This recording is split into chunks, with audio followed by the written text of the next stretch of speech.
What's good, folks? It's Nightmare Frame here with a new Warframe video covering the latest Prime release. Let's go over his kit and how he functions, and then go over his builds, because that way the builds will make a lot of sense. Lavos is the only frame in the game currently where he does not use energy and relies on cooldown management. And his passive allows him to achieve status immunity when picking up universal health orbs. These universal health orbs can be achieved from his third ability or using the grimoire with the mod Khra Canticle. However, when using companions equipped with the synth fiber mod, the health orbs picked up will contribute to Lavos' passive, granting him status immunity.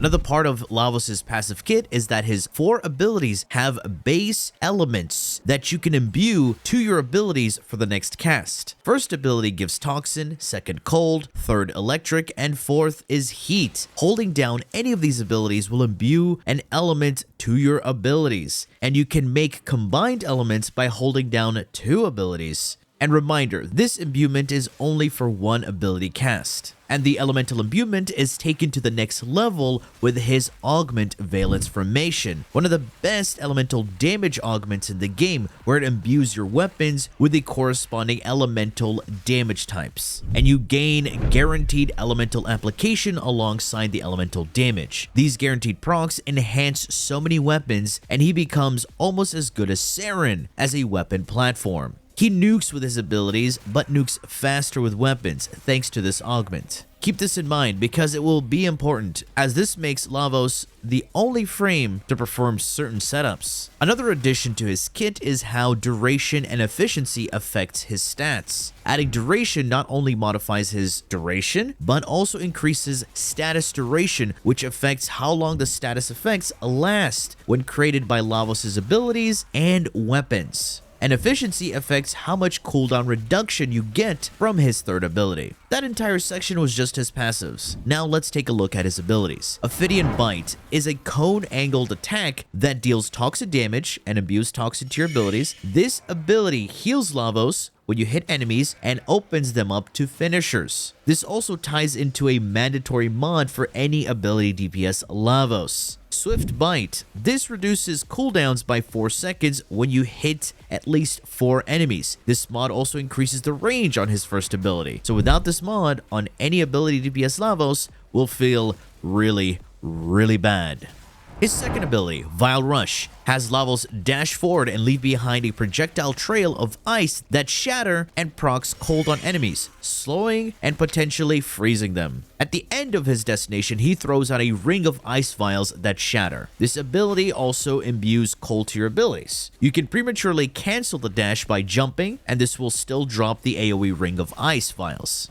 Transmutation Probe. This is going to be a major part in your ability rotation. He throws out a spiraling electrical pulse that deals electric damage and procs shock, and shocked enemies reduce your cooldowns, and the amount reduced per shocked enemy is affected by your efficiency. The higher the efficiency, the more you get in return, and vice versa. Even though this ability reduces your cooldown, it doesn't reduce its own cooldown. This is why Swift Bite is needed to execute a smooth rotation to reduce and manage both cooldowns. And any pickups that are hit by Transmutation Probe are turned into universal pickups, meaning the health and energy orbs will provide both effects, and ammo will give 1 universal ammo pickup.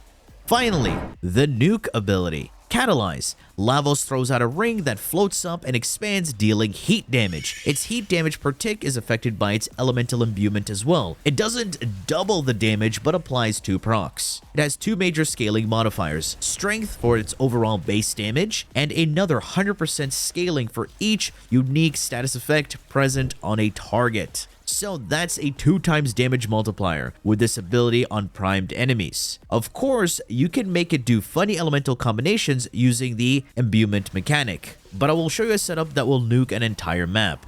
Alright, now that you know how he works, let's move on to the build section where I go over his shards, weapons, companions, synergies, and of course, the Lavos builds. Starting off with the Archon Shards, a full combination of red shards, 2 for duration and 3 for strength. For the companion builds, I'll be using the Diriga and the Nautilus. The Diriga is mostly for the weapon platforming build because you just want it to be there and tickle enemies. While the Cordon is going to be used for the ability Nuke DPS, just to group up enemies. Because remember, you want enemies to be clumped up for that Giga Gas damage. Both builds will be slightly similar. The most important thing you want on the Diriga is Arc Coil for the tickle, Guardian for the instant shield replenishment when your shields break, the 2 synth mods to help you with your passive, granting you that status immunity, and of course Manifold Bond for the Sentinel ability cooldown reduction. And the Sentinel weapon will be the Tazakor, built for multiple status effects. And for the Nautilus build, just make sure you have Cordon, because you want it to group up enemies, and Assault mode so it can attack enemies to help you with the 2 synth mods. And it will be using the same Sentinel weapon. Onto the Focus School. This will of course be Matarai, and the only one you need, because it grants you increased strength after 2 Void Slings and 50% casting speed after a transference.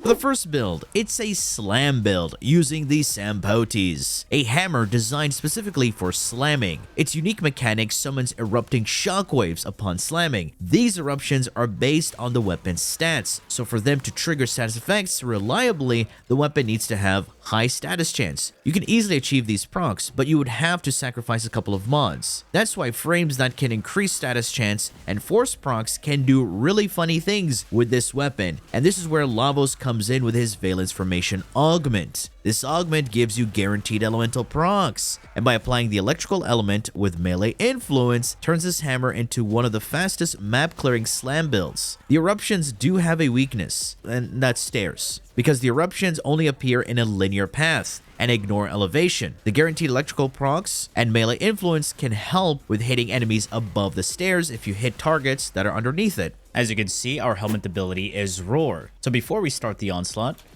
2 Void Slings, Roar. And to give you the elemental infusion, you want to hold down your third ability, which gives you electricity, and then cast any of them to actually apply that buff. So I can cast the first ability and it applied the buff. As you can see right there, Valence formation, increase elemental damage. And when you spawn enemies, yeah, just that. Bunch of kabloomies. I don't even have to engage them. And here's a little tip. If you want to continue this onslaught, slam, dodge roll, slam, dodge roll, and that's how you do it. Slam, dodge roll. Or you can do slam, operator, slam, operator. Very simple build. So let's take a look at it. In the aura, ready steel for that initial combo. Combo increases the damage you deal with heavy attacks. It's a final damage multiplier, by the way. And I have the 2 Nero mods here to give me that slam damage. You can have a look at the bottom, increases damage from slam attacks. These are set mods. Unfortunately, the third one is on a whip. I'm not sure why. I mean, we're stacked up with some duration. And the strength mods, Blind Rage, Precision Intensify, and Augur Secrets. Precision Intensify boosts Roar, Giga Faction damage multiplier right there. And before we activate Roar, you want to do the Matarai Void Sling, so it snapshots 40% strength to your entire kit. For the Arcane's Fury for more melee-based damage, and Arcane Reaper. And that's pretty much it. It's a very simple build. All you have to do is make sure you activate the third ability for the electricity elemental damage with Valence formation. And let's take a look at the Sampotes build. Melee influence as the Arcane. On the electric stats effect, you create that chain electric AoE damage within a 20-meter radius. It cannot refresh, but the best part is that it's a guaranteed proc, so I don't have to rely on status chance. And that's why we built the hammer like this. Dispatch Overdrive for some movement speed. This is great utility right here because we're going to be slamming, moving, slamming, and moving. Killing Blow for that heavy attack windup speed paired up with Organ Shatter. And Organ Shatter gives me crit damage. This gives me heavy attack damage, which applies to Slam. Pressure Point for some more base damage. We don't need to mod any faction damage because we have Roar. The 2 elemental damage here to form Corrosive. Galvanized Reflex gives me initial combo on kill, and it gives me heavy attack efficiency. So when we perform a heavy attack, it consumes less combo. Galvanized Steel gives me crit chance and 2 times crit chance on heavy attacks. And Melee Elementalist to improve our status damage. This is multiplicative with faction damage. And some of you might be thinking, why not run Seismic Slam? Elementalist outperforms Seismic Slam for this particular build. And plus we have 200% slam damage coming from our Warframe. Remember guys, spread your multipliers. So again, when you start, Roar. You can even engage with Vial Rush. And then boom, just like that. Simple and fun build. Now there's an alternative version to this build, and it's a weapon platform build using the same helmet. And that build improves guns and melee builds. And this is how it looks like. We changed the aura and removed the 2 neuromods, adding more survivability and some strength. And the arcanes are different now. We have Molt augmented for increased strength. This, of course, will improve how much of a damage multiplier we get from Roar. And then the second arcane can be whatever you want. Depends if you want more survivability, more fire rate with your guns, or more attack speed with your melee. So this empty arcane slot is a flex slot. It can be whatever. You want a gun build? You can infuse your weapons with cold, and boom, look at that. You got some cold damage right there, and we shredded through those enemies. You can even greatly improve any weapon you want. Right here, we infused our bow with Toxin, and look at that. And this barely has any mods, and look how well it's shredding. And we can even take a weapon like the Legion, and boom, melee influence because of Valence formation. Pretty much make any weapon pretty strong.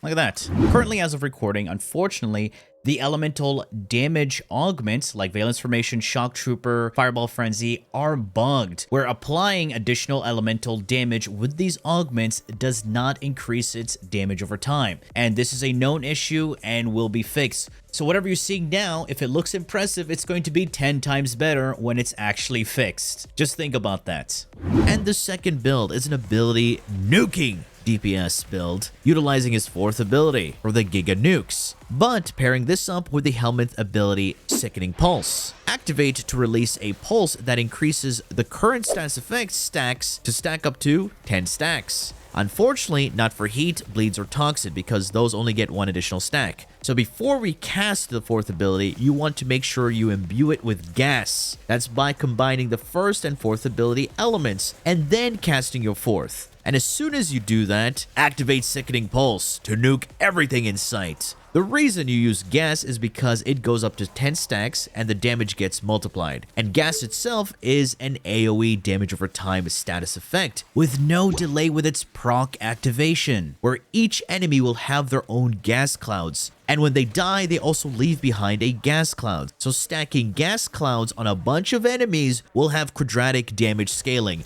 That means more enemies equals more damage. So let's take a look at the Thickening Bulge build, where we use our 4th ability to nuke enemies. Now the combo is very simple. Enemies in front of you, prime them with either the alternate fire of the Cedo, use your epitaph, whichever one you want to use, combine the 2 1st and 4th ability elements to get gas, cast the 4th ability, and thickening. I mean, we didn't need to do it because they're already grouped up, but they died. We spawn enemies, they're going to take damage from the gas that's still left behind from the corpses. Now, we have a cooldown on our 4th ability. How to reduce that cooldown? We use the 1st ability, 3rd ability, and then the 1st ability again. As you can see, our 4th ability is off cooldown right now. So again, cooldown. 1st, 3rd, the 4th is already off cooldown. We can cast the 1st ability again just to reduce the cooldown even more. Combine. 4th. Boom. The Nautilus pulled them into the gas clouds, and look how they died. Just like that. Now, this rotation for reducing the cooldown looks very clean in the simulacrum because the enemies are, of course, grouped up. Yeah, in an actual mission, it's not going to be this convenient because you'll have 2 enemies on one side, 3 enemies on the other. You want to get at least 4 enemies so your Swift Bite can actually reduce the cooldown for your abilities. So that's the important thing about this. Try to get some enemies grouped up so you can actually reduce your cooldown. Even if you get enemies close by, they might die to your AoE gas clouds. It does have issues with kills per minute. You do a Giga Nuke, but then enemies are not around and you don't have your cooldowns up and ready. This is why an ability DPS Lavos is weaker than a weapon platform Lavos, because of the cooldown management. If Swift Bite didn't have to rely on 4 enemies, then it will be a lot better. So let's take a look at this build. we're going to combine the first and fourth ability to make gas, and then you cast the fourth ability. It's going to deal gas and heat, and that's when you activate Sickening Pulse for even more damage. For those thinking about running Archon Vitality, it's not even necessary. It's going to be a lot less damage when you do a gas Sickening Pulse combo. For those who want to do that, well, you can just replace this mod for Archon Vitality. It's just fine, but this is a lot better survivability. Again, we have Corrosive Rejection as our aura. That minus armor is a huge buff. Our strength is at 215 thanks to our Archon Shards and Transient Fortitude. Streamline, just to reduce the cooldown with Transmutation Orb. Without this, it felt a bit clunky because of the enemies not being around as often. Swift Bite, mandatory for this particular build. Without this, then you're just going to be sitting there looking all pretty. Natural Talent, just for some additional casting speed. You can replace this for Archon Vitality if you want, but you would have to rely on either removing some Archon Shards or using your Transference with Matter Eye. So yeah, having Adaptation, Redirection, and Arcane Aegis with your Sentinel really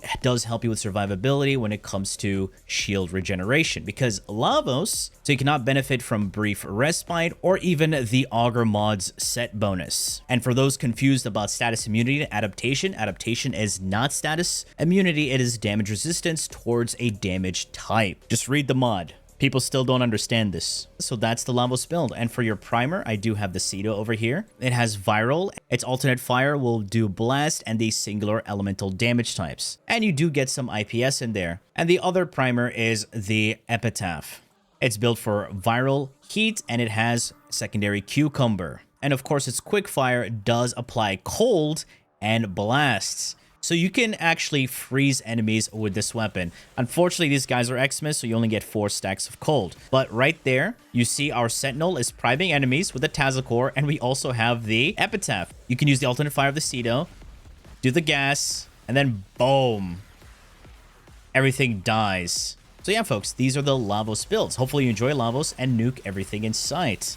Anyway, that has been it for me. I do hope you enjoyed and learned something from this video. And if you did, please feel free to leave a like, share, and subscribe for more Warframe content, streams, and so much more. Do refer to the description. Thanks for watching. And as always, peace. Bye-bye now.